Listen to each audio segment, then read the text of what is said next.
Kirsten, my youngest, is learning how to hunt by faith. Now, all my boys hunt by faith, and they've always dragged their deer in it, just like I do. But she sowed her seed for an 8-point buck, and she missed it. Now, if you're a farmer and you miss the harvest, what do? What? You sow again. But she's learning that. She didn't sow again. So she and I went out, and I'm in a tree stand, and it's gun season, but she doesn't want to use a gun. They're too loud, she says. So she's using her crossbow, and she's about 50 yards from me. We're on the same trail, okay, the same trail. And so here comes this button buck. Remember, I sowed for a 7-pointer bigger and a button buck. Here comes the button buck. And the button buck did something really crazy. Now remember, Kirsten has a bow.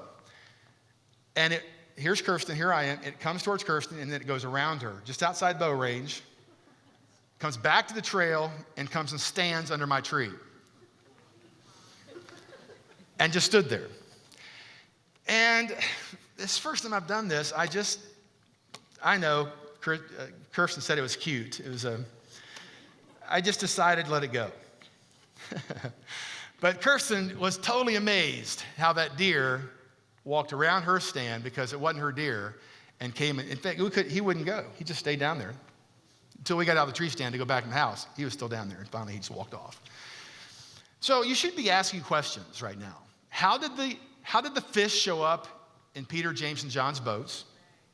How did the deer show up like that? Why did the deer walk around Kirsten when she hadn't sown her seed for that deer, and it on purpose went around her and came and stood under my tree as I had sown my seed for that?